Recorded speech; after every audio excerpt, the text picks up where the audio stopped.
Okay, on to part two. Lots of sanding. Here's a look at the canopy. This is probably the most time I spent on the model, minus some of the detail work. Here's the fuselage. I had a ton of content, but ended up having to fast forward a lot of it. But as you can see, the model's very large, so lots of work here. We did down to 1,000 grit. Here's priming. So just touching up all the small spots that needed primer with the filler. Pretty straightforward.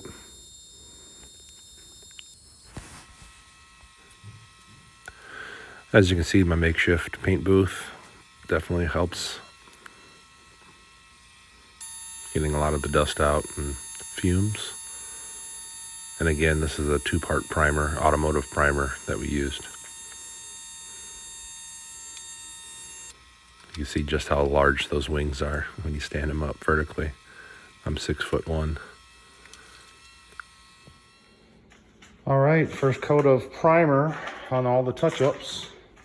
Things are looking pretty good.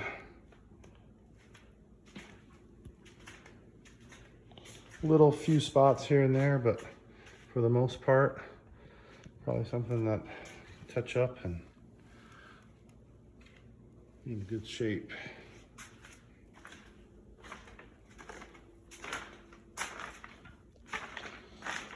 There's a big spot there with fill. It came out pretty good. Yeah, looks nice.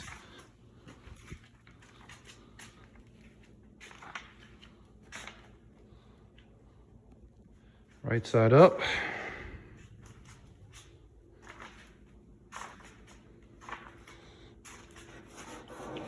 Just a few little nicks that were uncovered, but for the most part, not too bad. Nice little sand going. Now that should come out.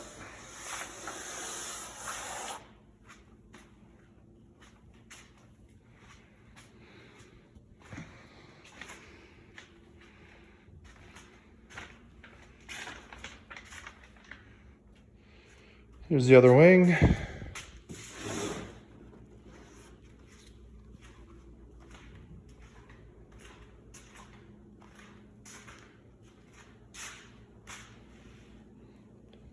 Leading edge of the rudder, vertical stab, rather. Got all done. Little nick on the bottom, we'll have to fill that in. Top looks pretty good, so no issues there. Canopy did very well.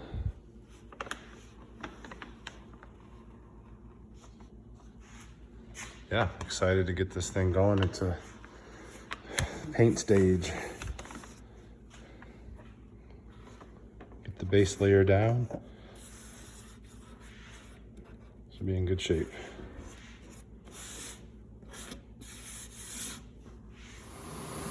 I got this thing wide open.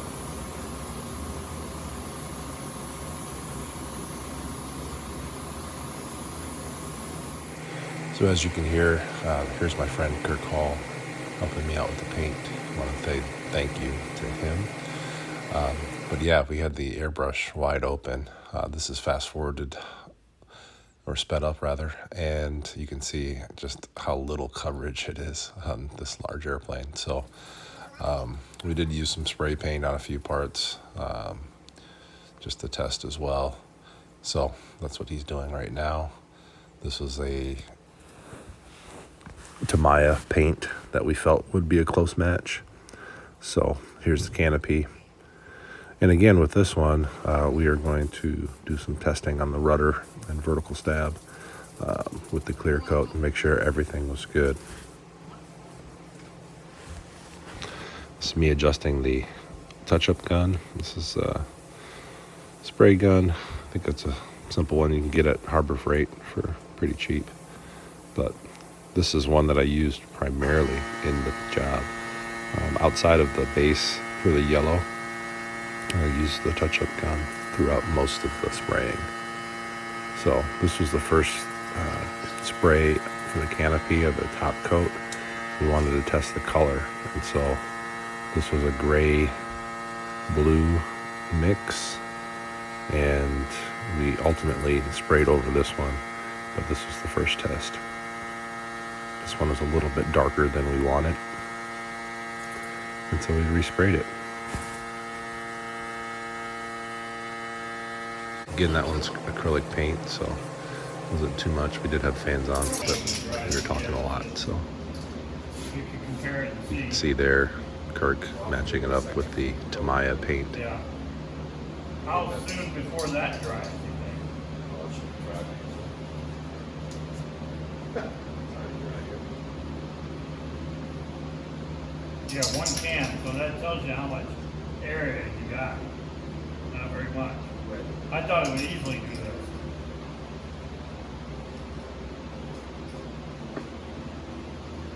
I like that color better. And this is the right color.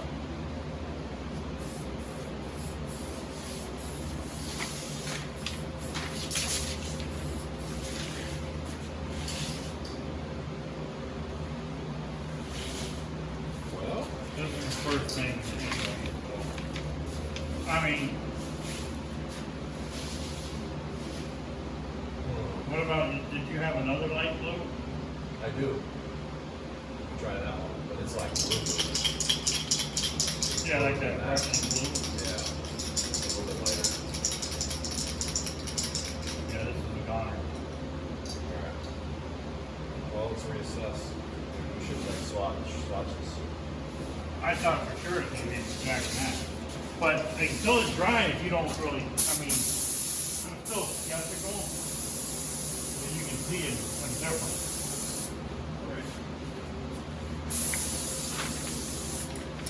Dry and darkness, look. That's wet. That does look bright. Not even that. Just let it sit for a second. We'll take it outside. I was just gonna say, we'll take it out in the sunlight and take a look at it.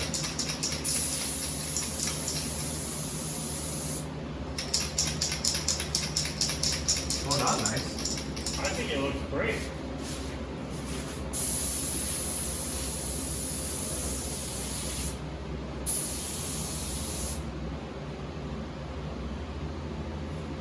Maybe it's the first coat that go over the primer.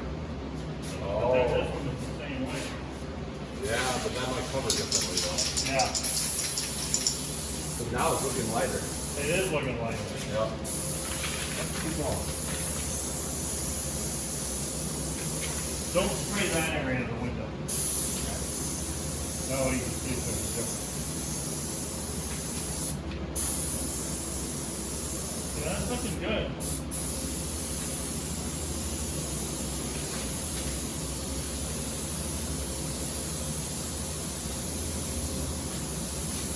Oh, that looks really good. So here's the lighter version of the gray blue paint, and this is the one that we kept. Not thin enough.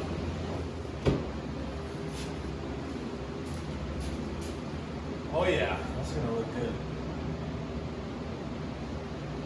Might need another coat. All right, this is moving on to the vertical stab. And I don't know about you, but this might be the most enjoyable part of painting, is removing the tape on a mask that turns out perfect. So this was all airbrushed, and so this was really nice. Again, I used frog tape. Their delicate version comes in the yellow. It's very similar to Tamiya's tape. And those of you who have done models have probably used that. So very nice tape. Had no issues with it at all. Did a really good job. So just cleaning off the white here, getting ready for the blue. And again, this is for the RAF insignia on the tail. So I used Tamiya red and then a Vallejo blue. And again, these are both acrylics paints. And lots of marking on this. There was a small area on the red that was a little bit shorter on the base here of the rudder or vertical stab, and that I ended up having to go back and increase the size. So here's a good shot of the tape. Again, really nice tape. Highly recommend it. Definitely going to use this moving forward.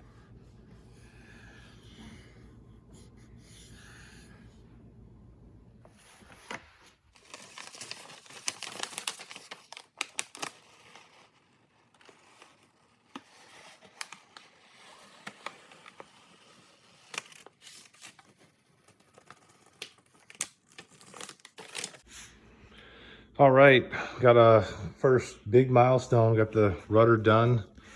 Basically, this is for testing. We're gonna test the clear coat.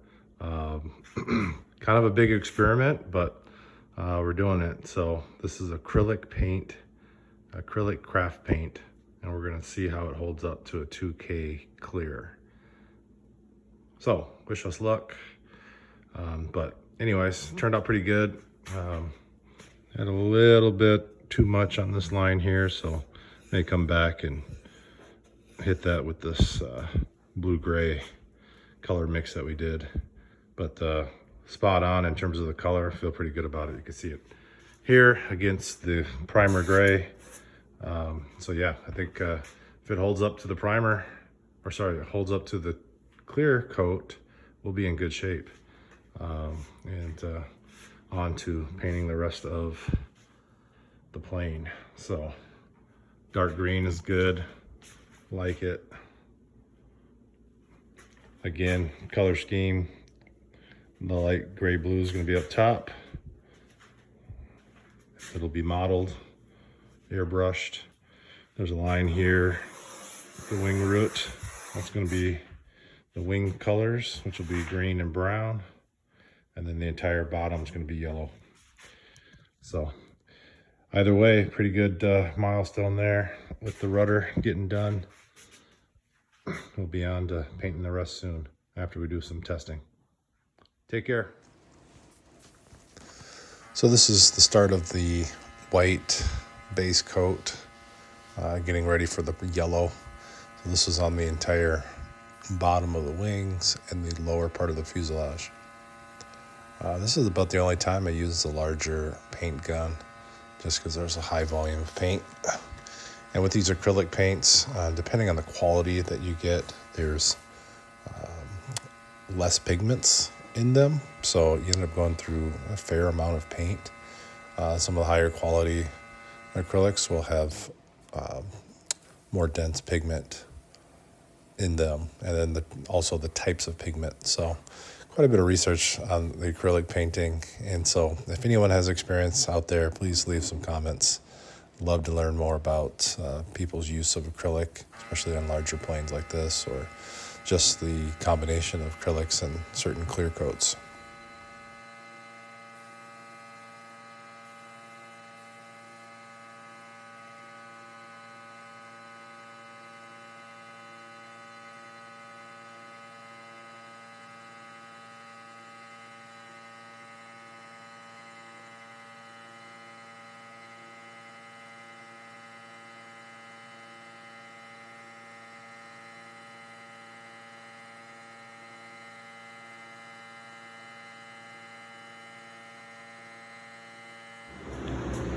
All right, doing the first coat of the white for the underside. This is kind of the base coat for the yellow. Make sure it pops. Yeah, not too bad. I think I had a little bit too thin for the paint. Again, we're using acrylic craft paint, so a little bit thin. I had some runs on these pieces. I got a little too heavy, so guess I'll be going back to sanding. Not the prettiest thing in the world, so probably take a little bit of alcohol and get some of those streaks out and get another couple coats on. Not too bad here. Like I said, a little heavy, too much vertical. Maybe should have sprayed laying it down, but nothing we can't fix. So needed a couple more coats. we'll get this cleaned up. This one's not too bad either, so a couple more coats. We did about 500 milliliters of paint, and we got some pretty decent coverage.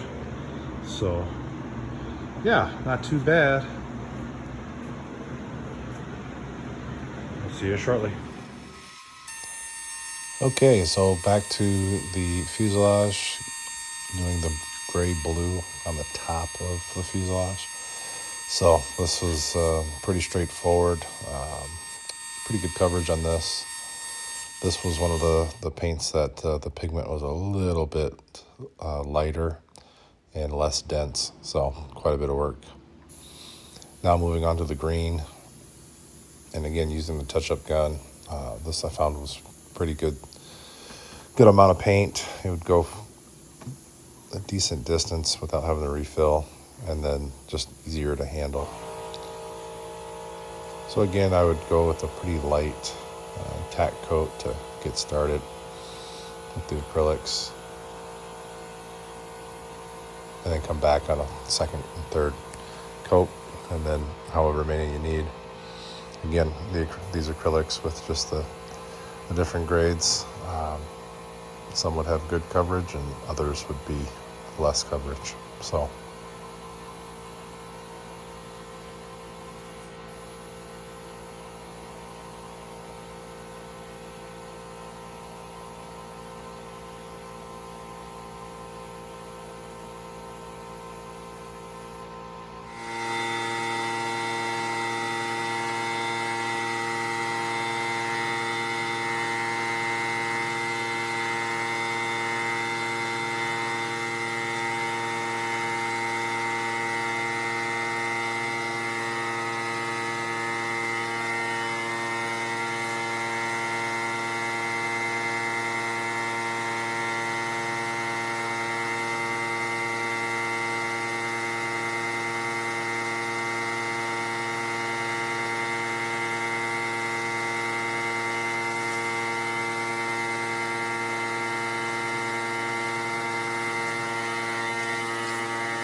back to the Komet, and getting to the end, which is nice.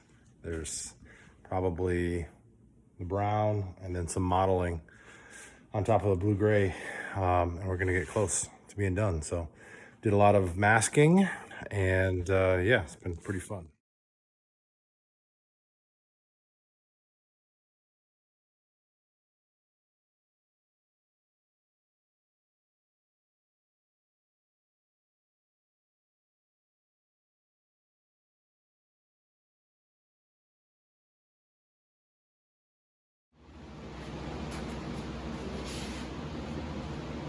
All right, so one cool thing, we're using Harbor Freight. I can't remember the brand, but the little filter system, which is nice. Acrylic paint does have a lot of debris in it, so it's really nice to have these filters. So I'm just pouring this right in, which is nice. The other thing that's really nice about the acrylic paint is the cleanup. Super easy, really nice there. So really easy to fit. So all in all, really nice paint. Downside, it's very delicate. So either way, let's get rocking and rolling.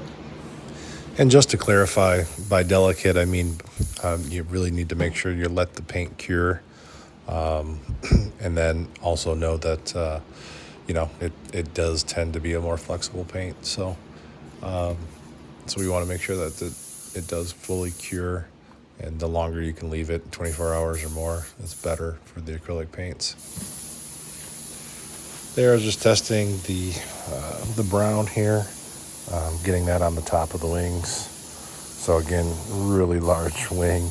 I could have masked some of the other areas a little bit better with some concern with some of the overspray, but again, with the size of this plane, it didn't concern me too much. For some of you sticklers there, they're looking at my masking. Again, a small coat tack coat just to get started with the acrylic. Make sure there's good adhesion, and then on to multiple coats afterwards. And usually leave 10 to 15 minutes, let it set up before I come back.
All right, that wraps up part 2 of the ME-163 Komet paint series. Hope you enjoyed it. Hope you learned a little bit. It was certainly a learning process for me. Lots of sanding, lots of successes, and a few failures. Either way, if you have questions, I'd love to hear them. And if you have comments, I'd love to hear those too. So looking forward to the next part where we get into final base coat. We're going to get into the airbrushing and weathering. Looking forward to that. That's really where I shine. My creative juices really get going on weathering and making these airplanes look like the real thing. So if you like this video, like and subscribe. Looking forward to the next one. We'll see you then. Thank you.